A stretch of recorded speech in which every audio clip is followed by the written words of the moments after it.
له تعظيما لشأنه وأشهد أن محمدا عبده ورسوله الداعي إلى رضوانه اللهم صل عليه وعلى آله وأصحابه وإخوانه. Para pemirsa yang dirahmati Allah Subhanahu wa taala, insyaallah pada kesempatan kali ini kita mulai pelajaran kita tentang bahasa Arab ya. Sebelum kita mulai bahasa Arab, saya kasih sedikit mukaddimah bahwasanya bahasa Arab adalah pelajaran yang sangat penting, sampai sebagian ulama mengatakan hukumnya wajib ya.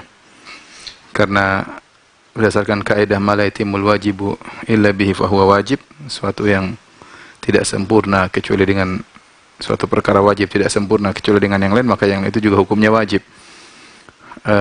Tatkala memahami agama dengan baik hukumnya adalah wajib, maka tidak mungkin seorang bisa memahami agama kecuali dengan bahasa Arab, maka belajar bahasa Arab hukumnya wajib. Dapat sebagian ulama, tapi intinya apakah dia wajib, apakah dia sunnah, kalau kita ingin paham agama dengan baik, maka harus belajar bahasa Arab ya.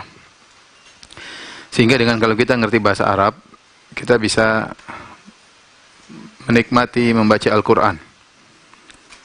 Kita bisa mengerti apa yang dibaca oleh imam, dan kita bisa berlezat-lezat dalam membaca Al-Quran karena kita paham maknanya. Kita bisa lebih khusyuk dalam salat kita. Kita lebih mudah menghafal Al-Quran, lebih mudah juga menghafal hadis-hadis Nabi SAW, dan lebih mudah untuk memahami perkataan para ulama. Jadi sebenarnya dengan belajar bahasa Arab, kita menghemat umur. Karena kalau kita nggak tahu bahasa Arab, kita ikut pengajian sehari 3 kali, tapi sulit untuk berkembang. Kenapa? Karena ilmu dasar kita nggak punya, ilmu bahasa Arab. Ya, maka saya memberi motivasi kepada para pemirsa sekalian agar semangat untuk belajar bahasa Arab ya. Tentu belajar bahasa Arab mungkin membosankan ya, karena tidak bicara hukum ini, hukum anu. Tapi sebenarnya bahasa Arab itu apa ya? Kalau belajar nahwu itu belajar nikmat kita belajar nahwu, karena kita memerlukan kecerdasan untuk bisa memahami ilmu nahwu ya. Dan kalau seorang semangat dengan kecerdasan yang wajar ya, maka insya Allah dengan izin Allah dalam waktu, saya tidak muluk-muluk, tapi saya bilang kalau dia ngikutin 2 bulan, tiap hari 2 bulan, insya Allah dia bisa baca kitab Gundul sebagai pemula ya. Saya tahu dulu teman-teman saya waktu di UGM, ada di antara mereka yang waktu 2 minggu mereka ikut daurah, 2 minggu mereka bisa mulai baca kitab Gundul, cuma 2 minggu. Di mana sehari cukup belajar 1,5 jam. Dalam 2 minggu, ya mungkin IQ mereka standar ya, mereka bisa baca kitab Gundul. Tapi karena yang pemirsa yang hadir bersama kita di sini, ya tentu bertingkat-tingkat pemahamannya ya. Ada yang IQ-nya tinggi, ada yang biasa-biasa, mungkin ada yang agak kurang misalnya ya, ada yang masih muda. Waktu masih muda IQ-nya tinggi, sekarang sudah nenek-nenek IQ-nya turun.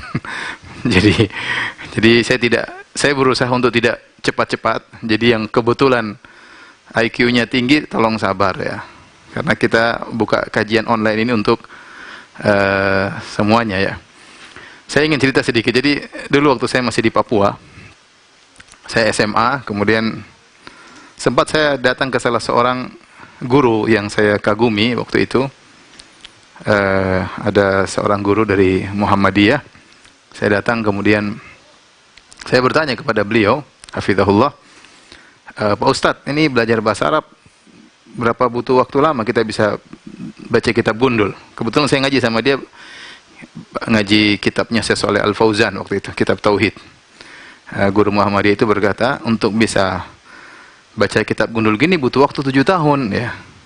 Saya waktu itu agak kaget juga, wah susah banget, 7 tahun baru bisa baca kitab Gundul ya. Ini pengalaman pribadi saya. Mungkin dia punya metode yang mungkin maksud dia kalau pertemuan seminggu sekali, mungkin kalau maksud dia pertemuan sebulan sekali. Cuma saya tidak perinci waktu itu, saya tidak tanya. Cuma hal itu memukul saya, gimana kok 7 tahun? Ya kayaknya saya putus asa. Kemudian waktu saya diterima di UGM, kemudian saya belajar, tahu-tahu ada daurah bahasa Arab. 2 minggu belajar kitab Gundul, 2 minggu. Kebetulan yang ngajar Ustadz Afifi hafizahullah taala yang masih ada di Jogja. Saya coba ikut ya. Saya coba ikut. Itu awal saya mulai belajar bahasa Arab. Ustadz Afifi daurah 2 minggu bisa baca kitab gundul. Seingat saya tidak selesai waktu itu ya. Tapi waktu itu kemudian sambil kuliah, ada waktu liburan saya pergi ke Pondok Gersik di Sedayu, Al-Furqan. Saya ikut pengajian situ sekitar 10 hari. Guru saya waktu itu adalah Ustadz Hubaib dan Ustadz Abdullah Rai, Dr. Abdullah Rai. Satu ajar nahu, satu ngajar sorof. Ya, dalam 10 hari kita selesaikan kitab Mukhtasar yang dicetak di Ma'had Al-Furqan. Mulai saya punya dasar ya. Kemudian akhirnya saya belajar lagi sama Ustadz Marwan hafizahullah ta'ala. Ya, akhirnya saya punya percaya diri untuk bisa memahami bahasa Arab. Jadi intinya sebenarnya kalau seorang serius dalam waktu 2 minggu ya, dia bisa sebenarnya. Kalau pagi dia belajar, sore belajar, malam murojaah. Ya, tapi karena kita berbeda-beda tingkatan, maka saya tidak muluk-muluk, saya bilang 2 bulan. Mudah-mudahan dalam 2 bulan kalau kita serius tiap hari 1 jam saja, akan ada perubahan yang kita rasakan. Kita sudah mulai ngerti tata bahasa ya, dari bahasa Arab, gramarnya kayak apa ya, gramarnya kayak apa ya, yang disebut dengan nahwu ya. Dengan itu nanti kita mulai tahu bagaimana cara membuka kamus bahasa Arab ya. Ya, kemudian kita mulai bisa baca kitab gundul ya. Kita mulai hafal-hafal hadis, mulai semangat baca Al-Qur'an. Semua kuncinya adalah dalam bahasa Arab. Oleh karena saya harapkan kepada para pemirsa untuk semangat ya. Biasa semangat hari pertama, hari kedua, hari ketiga, hari ketujuh, hari ke-8 mulai berguguran ya. Gugur ya, dan akhirnya habis. Tapi saya entah berapa lama ya, tapi saya berusaha untuk menyelesaikan kitab bahasa Arab yang sangat sederhana, yang sangat pemula. Banyak yang bertanya, Ustadz pakai buku apa? Ya, sebenarnya buku banyak. Buku yang paling bagus menurut saya untuk pemula 2, yaitu buku Muyassar karya Ustadz Aceng Zakaria hafizahullah taala. Yang kedua kitab Mukhtasar kalau tidak salah karya Ustadz Aunur Rafiq Gufran hafizahullah taala, Mukhtasar di kitab Mulakhas. Ya, kalau Muyassar ada bahasa Arabnya, ada versi Indonesianya, Mukhtasar versi Indonesia. Ya, bagaimana cara mendapatkannya silahkan ya. Kalau tidak salah dijual di online ya, silahkan dicari. Al-Muyassar karya Ustadz Aceng Zakaria. Kalau kita punya kitab aslinya ya. Taib, kita mulai ya. Bismillah. Kepada para pemirsa sekalian harap perhatian.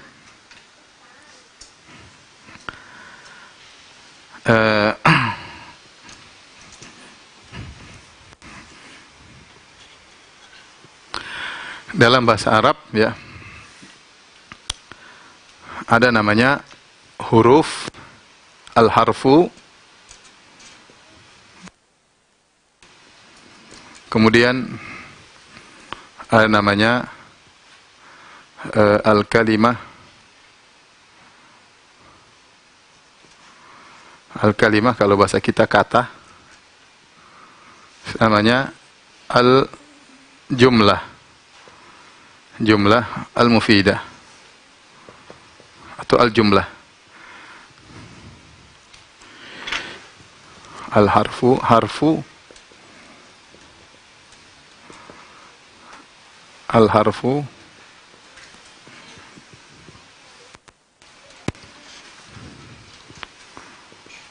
al-harfu,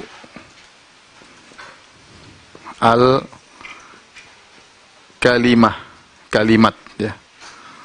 Kemudian al-jumlah, al-jumlah. Ini karena pada pemula saya mau kasih harokat ya. Al-harfu, al-kalimatu. Karena saya dipesan sama ibu-ibu, kita sudah nenek-nenek, Ustadz jangan cepat-cepat ya.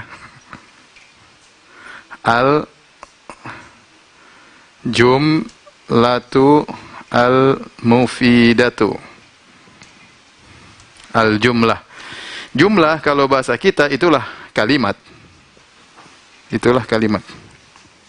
Mana penghapus? Mana penghapus? Yang penghapus biasa?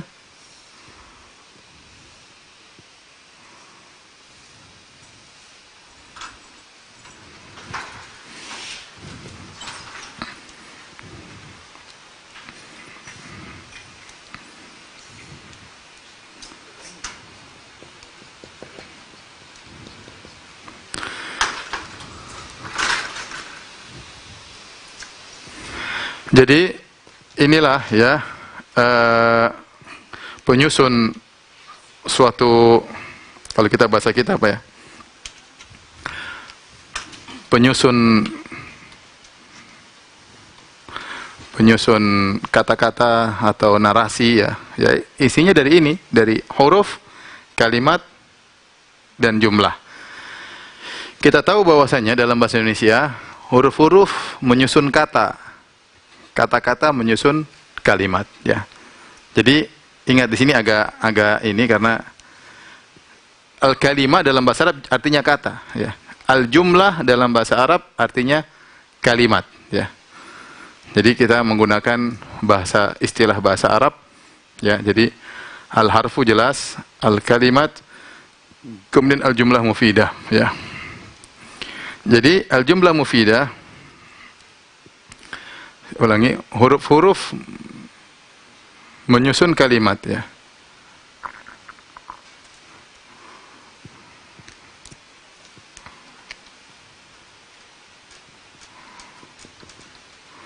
Menyusun kalimat.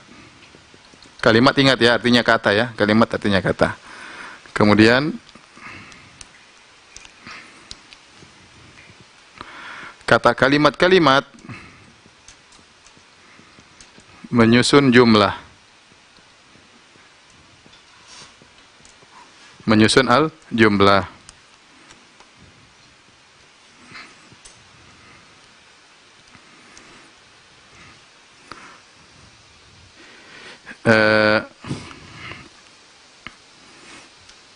Huruf ya ada dua, huruf ada dua, terbagi menjadi dua.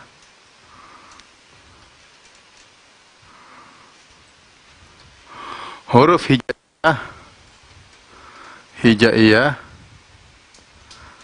yaitu alif bata, alif ba ta sampai ya. Saya rasa sudah hafal semuanya. Kemudian disebut huruful ma'ani, huruf al-ma'ani. Maksudnya apa al-ma'ani? Maksudnya huruf yang bermakna. Huruf yang bermakna. Huruf yang bermakna. Contoh huruf yang bermakna banyak ya contohnya. Contoh wa, kemudian summa, wa, summa, kemudian fa misalnya, kemudian ka ya, kaf ya, ka ya. Ini contoh ya. Wa artinya dan, summa artinya kemudian, fa artinya maka, ka seperti, kemudian bi misalnya, bi dengan ya. Ya, dengan ya. Jadi kita ini sedang belajar ilmu nahwu. Ilmu nahwu itu ilmu apa sih gampangan? Ilmu nahwu itu ilmu yang mempelajari perubahan harokat. Ilmu nahwu itu apa sih gampangannya? Ilmu nahwu ini sekedar intermezzo, misalnya ilmu nahwu bahasa Arab ada gampangannya, di antaranya yang penting adalah nahwu dan sorof. dan sorof. Nahwu itu buat apa? Buat pelajari tentang perubahan harokat. Perubahan harokat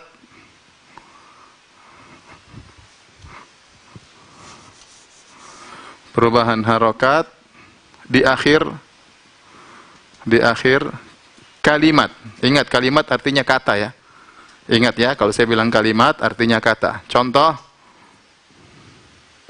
Muhammad bisa Muhammadun, bisa Muhammadan, bisa Muhammadin.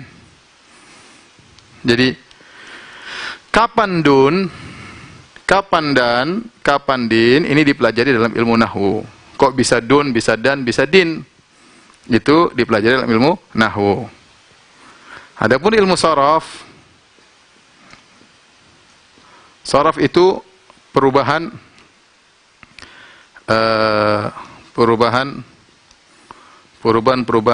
kalimat. Contoh, kita kata doroba ya, doroba.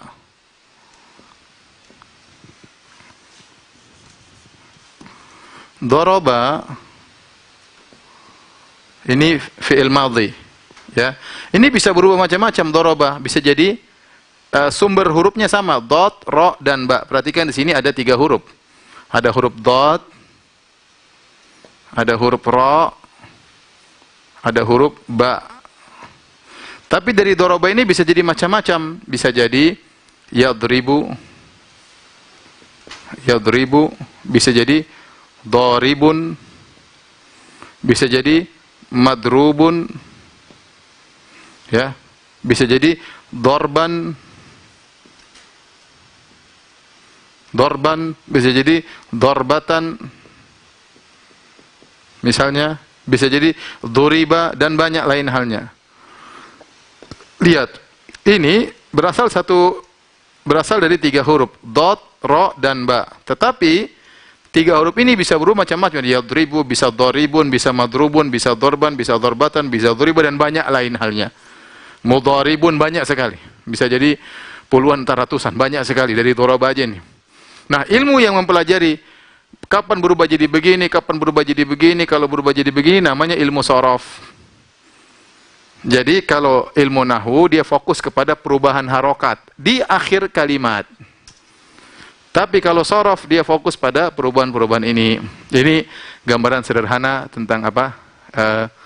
Bahasa Arab, tentang bahasa Arab. Ya. Nah, saya katakan tadi seperti bahasa Indonesia, maksudnya ada huruf, ada kata, ada kalimat. Kalau bahasa Indonesia kan ada huruf, ada kata, ada kalimat. Tapi kita rubah bahasa. Ada al-harfu, ada al-kalimat. Ingat ya, kalimat ini maknanya kata ya. Ada harfu, ada al-kalimat, ada al-jumlah. Jumlah artinya kalimat kalau bahasa Indonesia. Jumlah artinya kalimat. Nah, sekarang al-kalimat juga terbagi.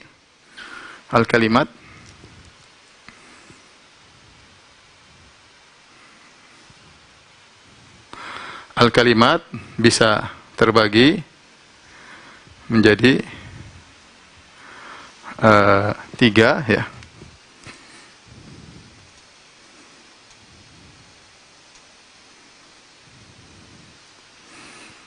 Yaitu harfun,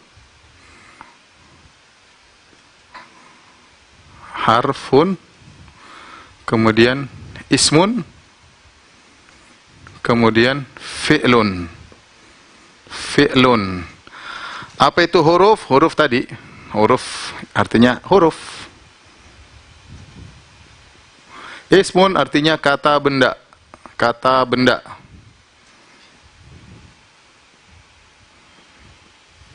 Fi'lun artinya kata kerja.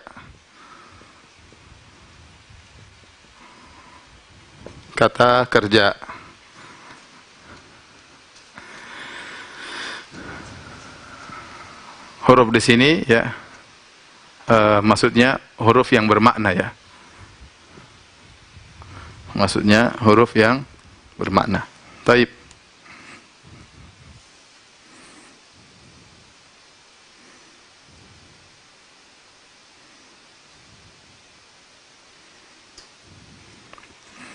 Ini maksudnya huruf sini adalah yang ini tadi. Adalah yang ini. Huruf yang bermakna. Yang ini contohnya. Inilah kalimat. Ya. Kalimat terbagi atas huruf yang bermakna. Ya. Bukan huruf hijai, tapi huruf bermakna. Kemudian isim, kemudian fi'il. Jadi yang huruf hijai ini tidak kita bahas. Ya. Tidak usah kita bahas huruf hijai ini. Ya, antum juga sudah hafal semuanya, nggak perlu kita bahas. Yang kita bahas sekarang ini huruf. Huruf ma'ani ada wa, ada summa, ada fa, ada ka, ada bi, artinya dengan, ya. Ada hatta, artinya hingga. Ini semua huruf. Ya, huruf. Apa? Hingga.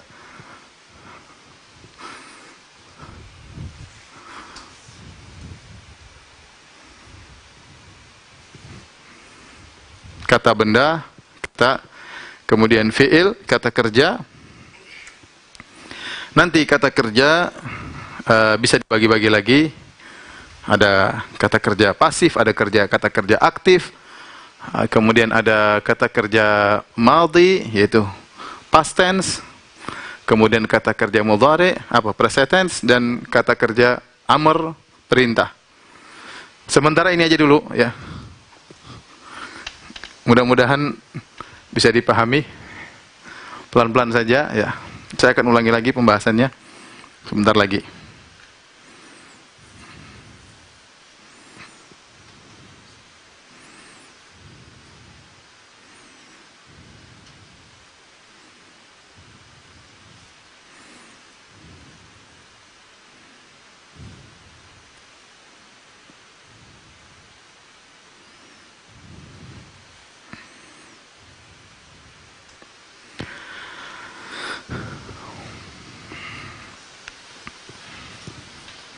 Sederhana aja, boleh ditambah, khawatir nanti kebanyakan panah malah bingung, tapi bolehlah saya bagi kata kerja biar sederhana. Ada fi'lul al-madhi, ini masa lampau, ini al-mudhari, kemudian al-amr. Al-madhi, al-madhi, al-mudhari'u, al-amr. Al-madhi maksudnya menunjukkan masa lampau. Ini menunjukkan sedang berlangsung.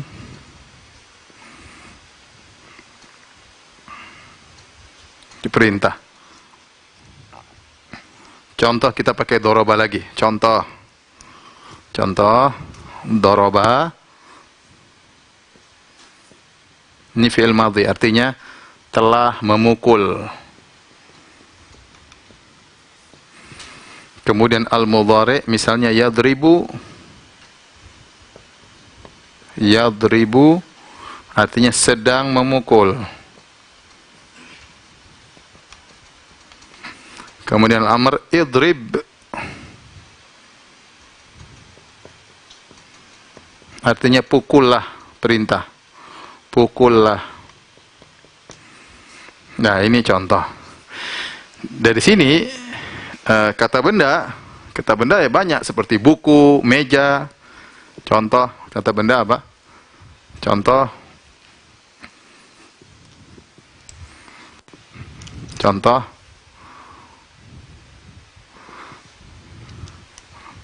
kitabun, ya. Banyak, ya. Kitabun. Terus misalnya qalamun.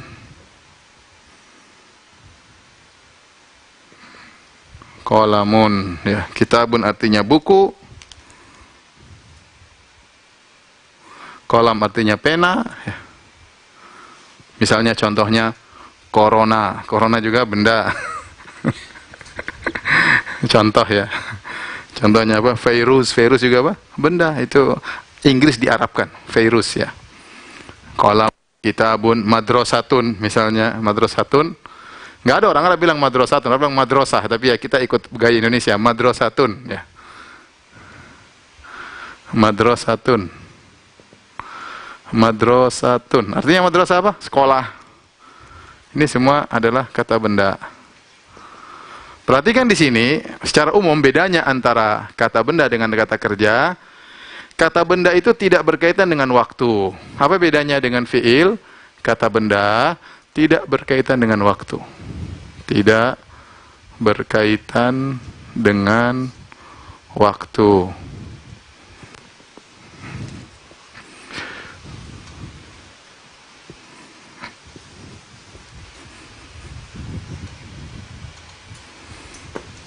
Dengan waktu.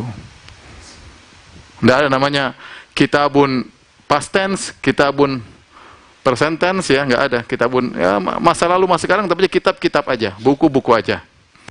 Tapi kalau mukul bisa, mukul di masa lalu, sedang memukul, akan memukul, pukulah, ini berkaitan dengan waktu. Jadi yang paling penting dari ism itu kata benda. Udahlah, saya nggak mau kasih definisi. Definisi itu apa? Ismun ma yadullu alal makna walam yaktarid bizamanin. Saya nggak pingin susah-susah. Saya pingin jelaskan kata benda ya antum paham. Ism itu kata benda, tidak berkaitan dengan waktu.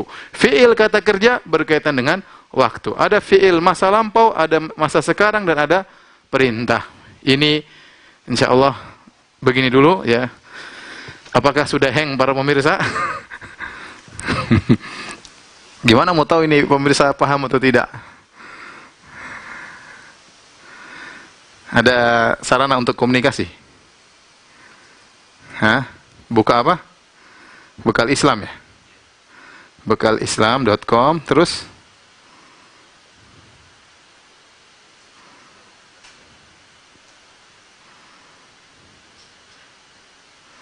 Coba Wen bikin Wen.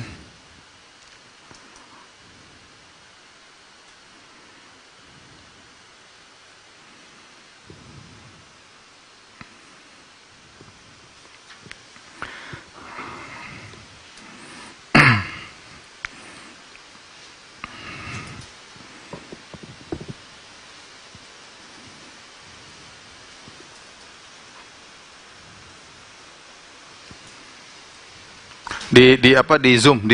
Teman-teman pada nggak lihat itu. Di Zoom tulisannya.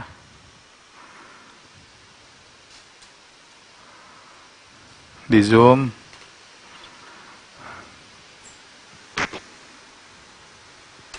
Di Zoom biar pas semuanya. Para pemirsa yang ini di foto aja, di foto. Kalau lihat pakai HP di screenshot. Ya, biar bisa dilebarin dulu baru screenshot. Ya.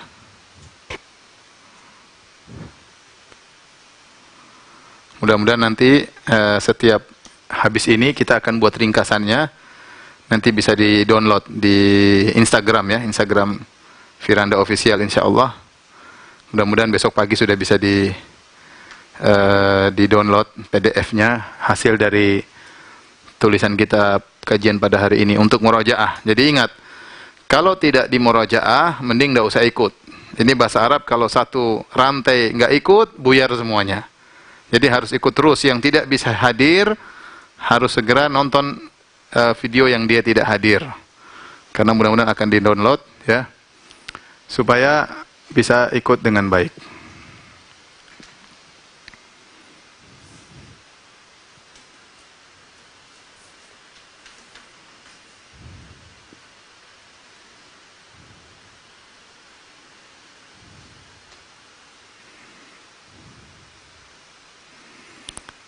Coba Win, ini masuk gimana Win caranya?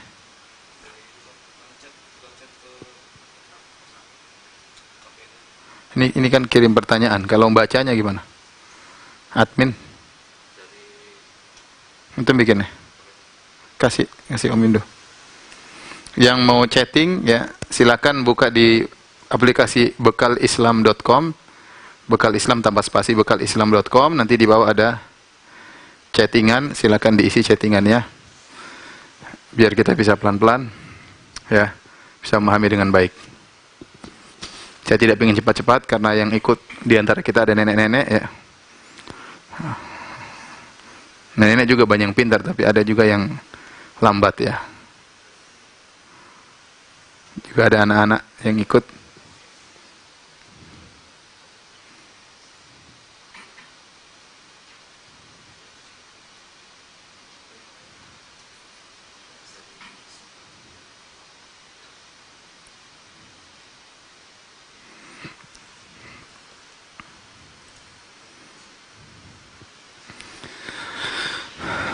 Taib, sambil menunggu, bisa nggak Linda?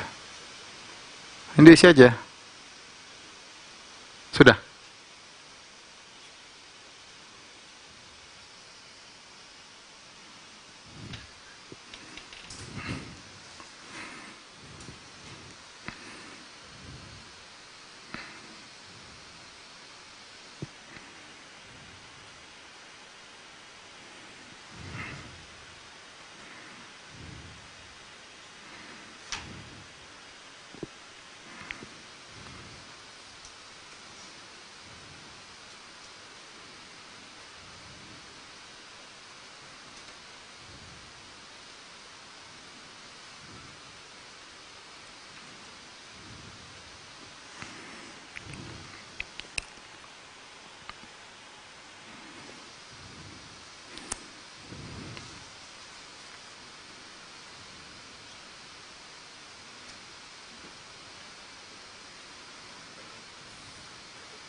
Di mana ini? Terus mana? Gimana bacanya?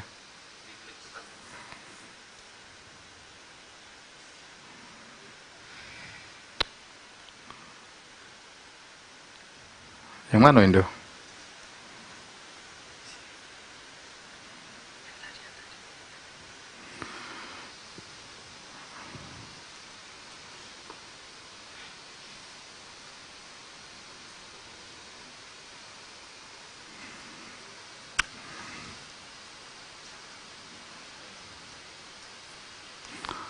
Antum bikin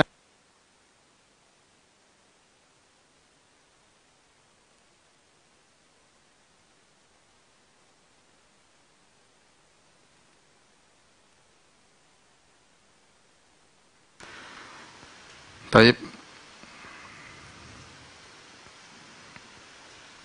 Ini kita ulangi ya. Tolong difokusin kameranya ya. Saya ulangi dari awal. Bahasa Arab ya. Bahasa Arab secara umum ada dua yang mau kita bahas ya. Nahwu dan shorof. Nahwu itu apa? Tentang perubahan harokat di akhir kalimat. Kok Muhammadun bisa jadi Muhammadan, bisa jadi Muhammadin.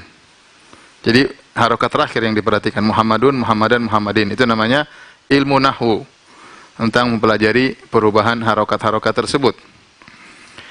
Kemudian yang kedua shorof. Ini dua-dua ini akan kita bahas, tapi kita akan fokus ke nahwu dulu. Shorof yaitu ilmu yang mempelajari tentang perubahan dalam satu kata berubah-ubah. Seperti doroba.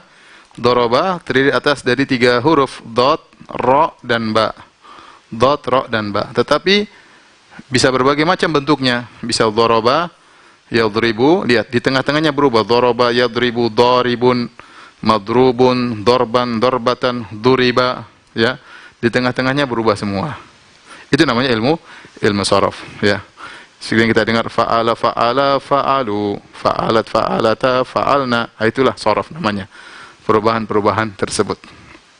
Nah, kalau kita mau berbicara, kita menyusun narasi, mau berbicara dengan bahasa Arab, ya, maka kita butuh 3 hal ini yang menyusun pembicaraan tersebut. Ada namanya huruf, ada namanya kalimat, ada namanya al-jumlah. Al-jumlah mufidah itu jumlah yang sempurna, al-jumlah lah. Al-harfu yaitu huruf, al-kalimat bahasa Indonesia artinya kata. Ya, artinya kata. Al-jumlah artinya kalimat, ya. Karena kalau bahasa Indonesia huruf menyusun menjadi kata, kata menjadi kalimat. Ya, kita rubah sekarang jadi bahasa Arab. Al-harfu ya menjadi kalimat dan kalimat menjadi apa? Jumlah, ya. Nah, al-harfu ada 2, ada huruf hijaiyah, alif, ba, ta, tha, jim, ha, kha, dal, zal, ra, zai, sin, shin, shad dan seterusnya sampai huruf ya. Ini tidak kita bahas. Ini huruf hijaiyah enggak usah dibahas, coret aja enggak perlu. Yang kita bahas namanya huruful ma'ani, yaitu huruf-huruf yang memiliki makna. Dan itu banyak. Ada wa, summa. Summa ini sebenarnya terdiri atas 2 huruf. Tetapi dia di dalam bahasa Arab diklasifikasikan sebagai huruf. Karena dia bukan isim, dia bukan fi'il. Maka klasifikasinya huruf, tetapi dia huruf bermakna.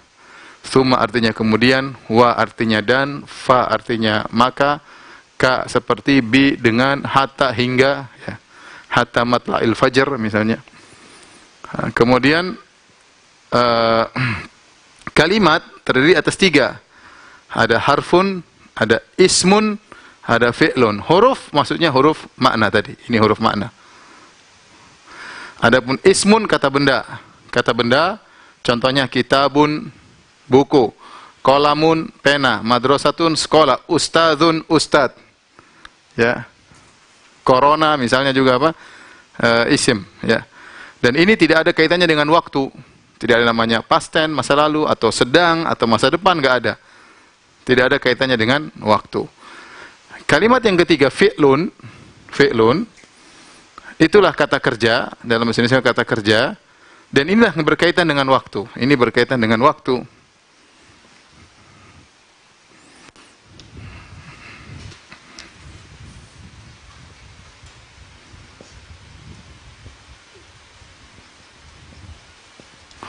Berkaitan dengan waktu, ya. Bisa al-madhi, al-fi'lul madhi, masa lampau, al-fi'lul mudhari, sedang berlangsung, fi'lul amr, perintah. Masa lampau seperti daraba. Di sini ada kata telah. Telah memukul. Al-mudhari sedang, artinya sedang memukul. Atau akan memukul juga boleh. Sedang memukul atau akan memukul. Kemudian idrib, pukullah. Ini juga berkaitan dengan masa depan. Pukullah, belum terjadi. Akan memukul. Jadi ini namanya kata kerja. Nah, dari fi'il, isim dan huruf ini nanti akan kita rangkai menjadi jumlah. Menjadi jumlah, ya. Saya ulangi, ya. Nah, dari sini dari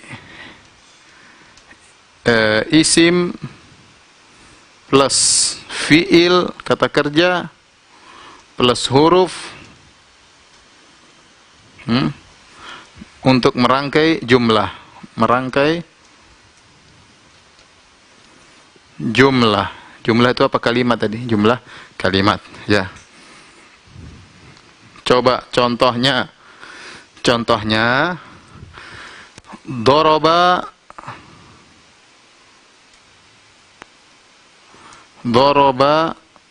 Muhammadun, atau enggak salah. Misalnya zahaba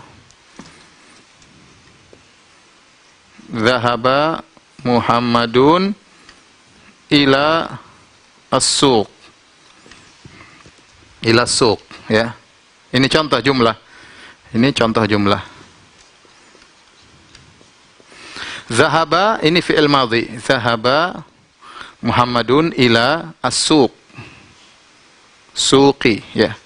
Zahaba artinya telah pergi. Telah pergi Muhammad.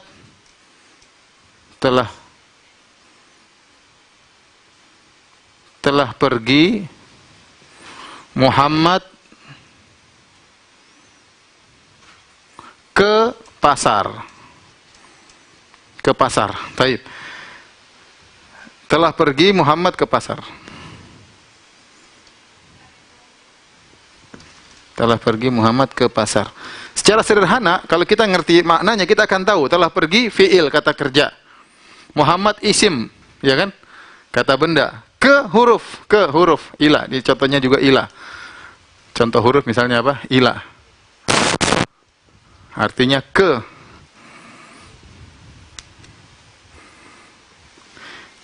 Asuk, pasar, kata benda. Jadilah suatu jumlah. Zahaba Muhammadun ila suq. Telah pergi Muhammad ke pasar. Ya. Ini kata kerja. Kata kerja. Ini isim, kata benda. Ini huruf. Ini kata benda.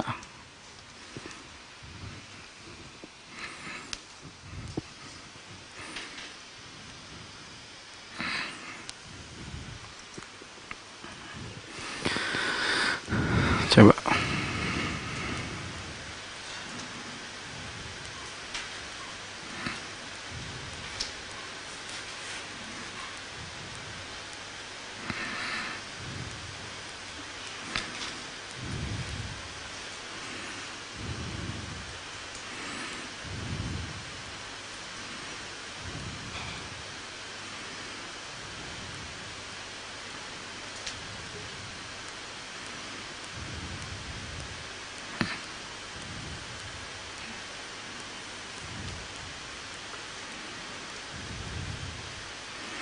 Di mana Cin bukanya Cin? Sini. Terus? Oh ini semua.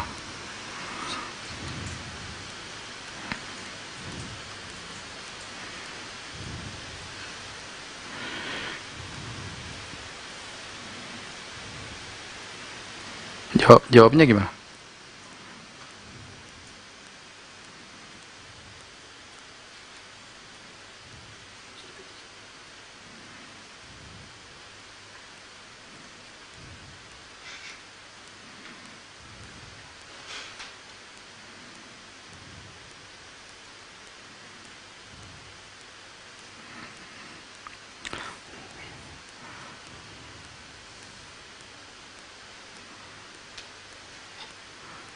Ini ada yang minta belajar langsung di sini, tidak boleh ya. Ustadz boleh nggak belajar langsung ke kediaman Ustadz? Oh nggak boleh. Kalau datang sini diusir ya. Mohon maaf ya. Kalau insya Allah sudah aman, kita bisa bikin kajian terbuka di masjid. Nanti pas buka kajian di masjid malah nggak datang ya.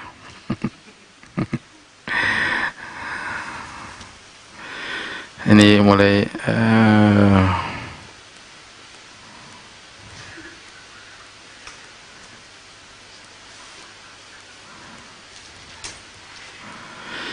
Taib. Saya ulangi dulu ya. Saya nggak mau banyak-banyak ya. Nanti pada stres. Ada yang hadir, ada yang bertanya, Om.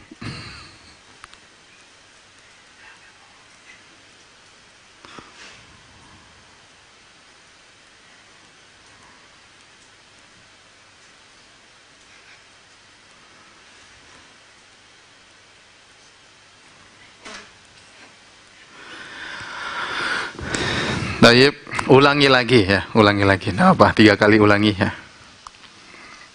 Bahasa Arab terdiri atas 2 yang akan kita pelajari. Ada namanya nahwu, ada namanya sorof.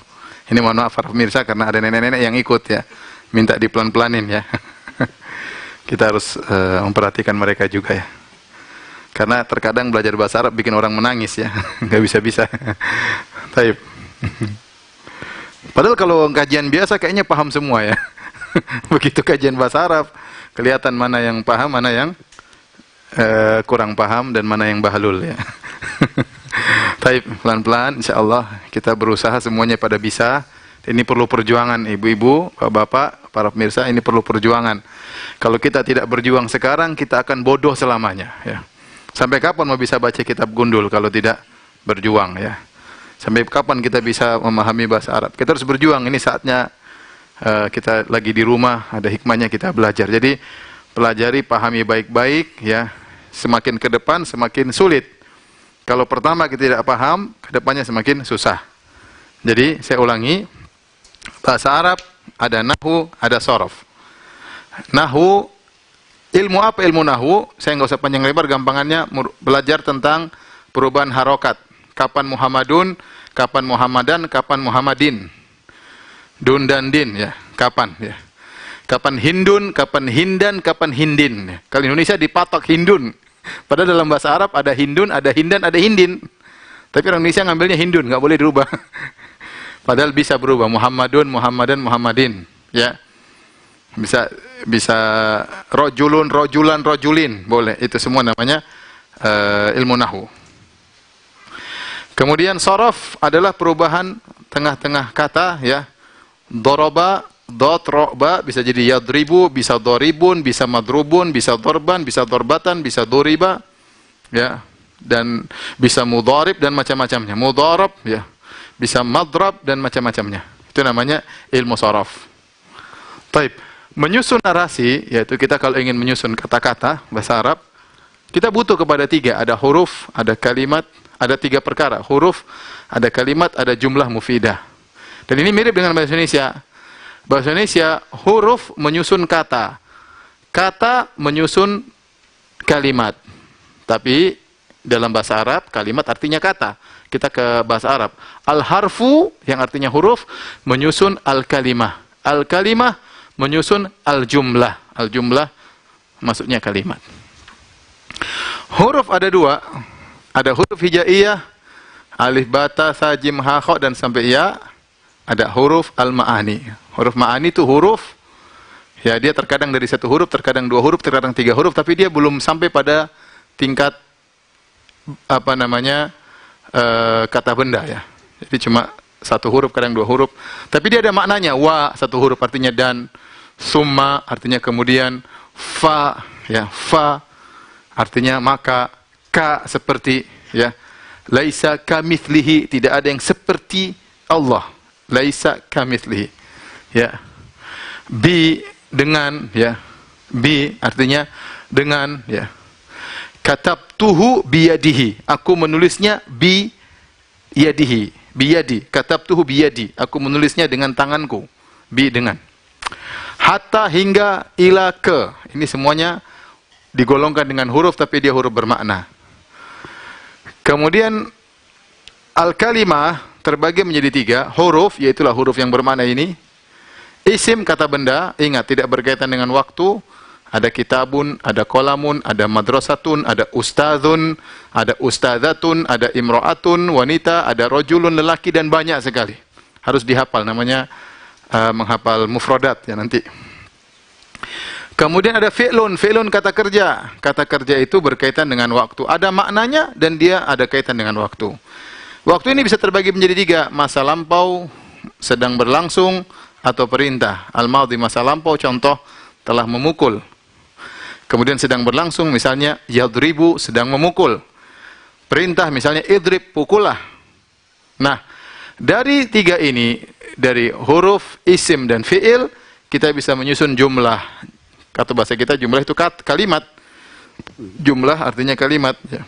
Contoh, zahaba Muhammadun ila suq.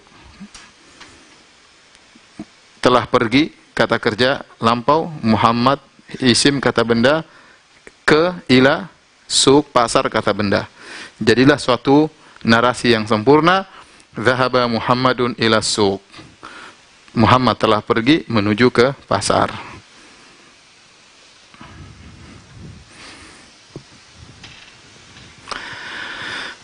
Tolong difokuskan biar bisa bisa difoto.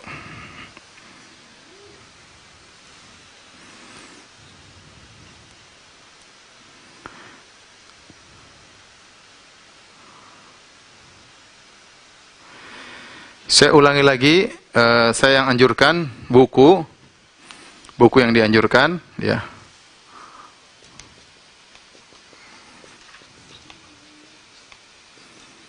Ada dua buku. Yang pertama kitab Al-Muyassar.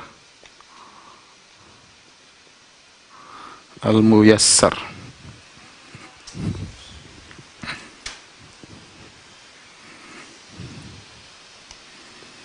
Karya Ustadz Aceng, ya, Ustadz Aceng Zakaria, hafizahullah taala. Kemudian yang kedua Al-Mukhtarat, ya, Mukhtarat, Al-Mukhtarat, Al-Mukhtarat. Kalau tidak salah begitu judulnya. Ini karya Ustadz Aunur Rafiq, Aunur Rafiq Gufran, hafizahullah taala.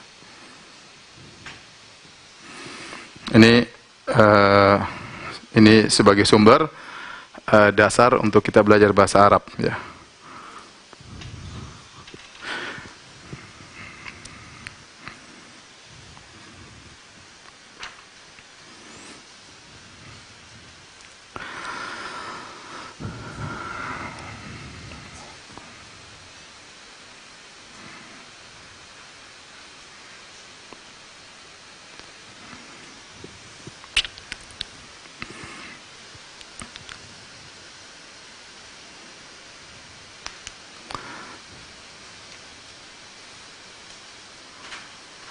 Taib,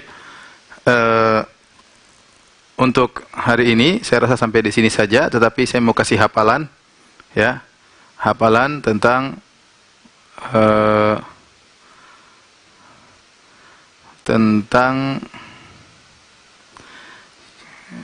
kata-kata benda, ya, kata-kata benda.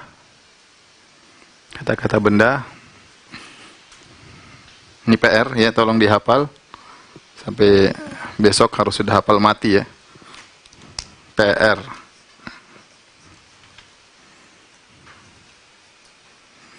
Hafalkan kalimat-kalimat berikut atau kata benda, isim-isim berikut.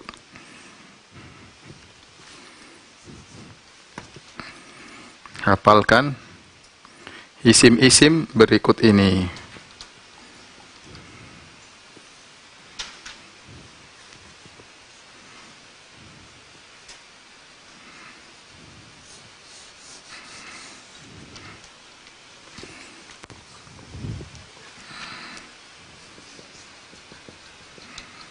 Jadi untuk belajar bahasa Arab, dia bukan hanya membutuhkan kecerdasan. Saya ulangi, belajar bahasa Arab dia tidak hanya membutuhkan kecerdasan, tapi dia butuh juga untuk menghafal.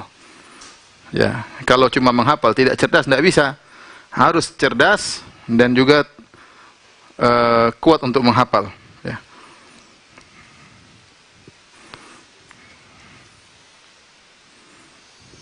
Ya. Adapun PR-nya berikut ini dihafalkan. Yang pertama, ustazun atau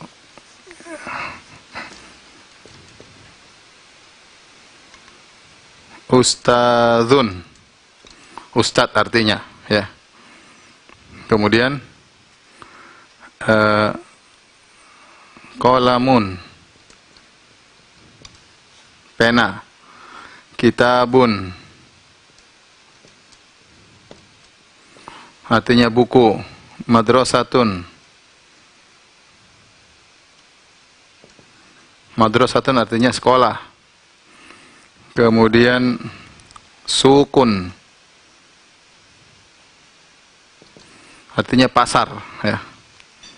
Ini ustadz, pena, kitab, sekolah, pasar.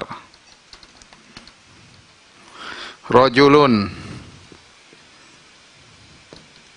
rojulun. Imro'atun, imro'atun ya, imro'atun. Rojulun lelaki, imro'atun wanita. Waladun, anak lelaki.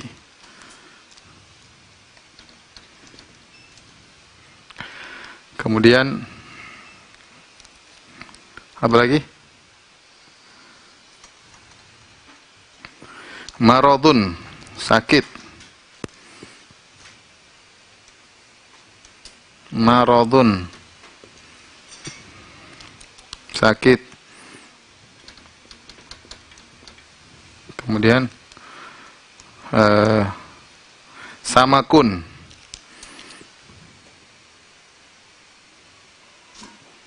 samak. Samakun artinya ikan.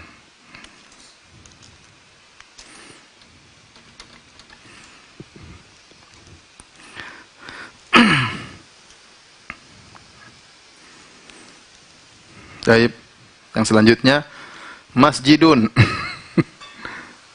Semuanya hafal masjidun. Kemudian apa? Talibun, talibatun. Talibun masjid artinya masjid. Talib yaitu pelajar lelaki. Pelajar lelaki.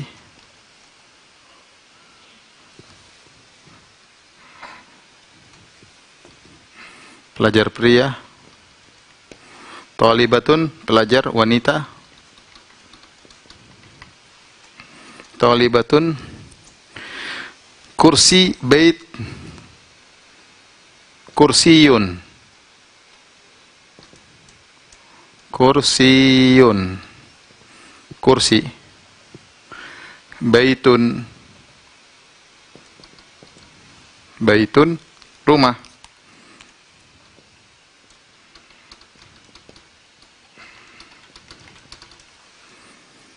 Kemudian bintun, anak perempuan. Bintun, anak perempuan. Kalau walad tadi anak laki-laki, anak laki-laki. Ini anak perempuan.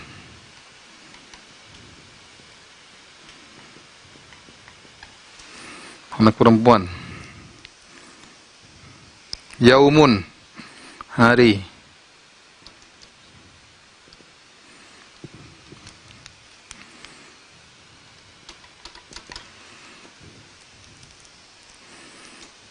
Kemudian syamsun qamarun.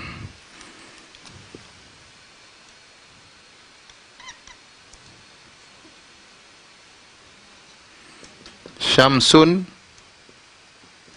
matahari, qamarun,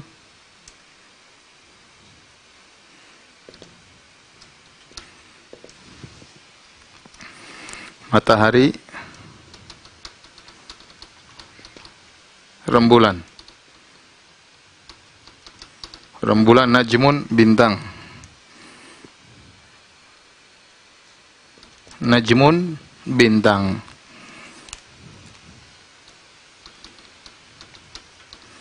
Baik, sampai sini aja dulu ya. Tolong dihafalkan. Ditulis ya. Jadi sambil ditulis ya, ditulis. Kalau kita menulis, maka ilmu kita semakin lengket ya. Kita mendengar, kita menulis, karena tatkala kita melukis juga menulis tidak terasa kita juga ikut menghafal. Kita menulis seakan-akan kita juga menghafal dan semakin kokoh dalam hafalan kita ya. Inilah pelajaran kita hari ini insyaallah ya.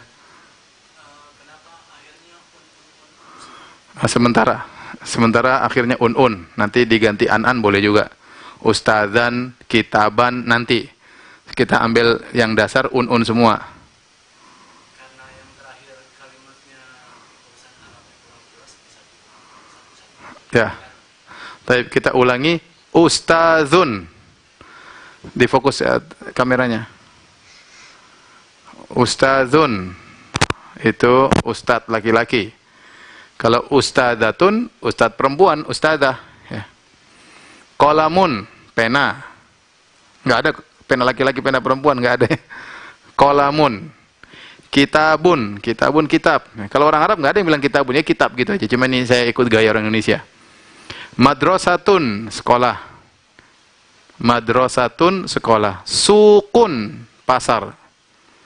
Suk pakai qaf, sukun. Suk, pasar. Rajulun, lelaki. Rajulun, lelaki. Imro'atun, seorang wanita. Waladun, anak laki-laki. Maradun, sakit. Samakun, ikan. Masjidun, masjid. Talibun, pelajar pria. Talibatun, pelajar wanita. Kursiyun, kursi. Baitun, rumah. Bintun, anak perempuan. Yaumun, hari. Syamsun, matahari. Qamarun, rembulan. Najmun, bintang ya. Demikian ya kajian kita pada kesempatan sore hari ini. Insyaallah kita lanjutkan besok di waktu yang sama. Harap dihafalkan dengan hafal mati ya. Jangan dilupakan, karena kalau tidak menguasai pelajaran sebelumnya sulit untuk mengikuti selanjutnya. Jadi harus paham sebelumnya untuk mengikuti selanjutnya. Semoga para hadirin hadirat, kepada para pemirsa, baik yang bapak-bapak, ibu-ibu, kakek-kakek, nenek-nenek, anak-anak, adik-adik, semua berdoa kepada Allah semoga dimudahkan untuk bisa belajar bahasa Arab, karena ini kunci untuk memahami agama. Kalau kunci tidak kita miliki, susah kita mempelajari agama ya. Demikian saja, semoga bermanfaat. Subhanakallah bihamdik, asyhadu an la ilaha illa anta, astaghfiruka wa atubu ilaik. Assalamualaikum warahmatullahi wabarakatuh.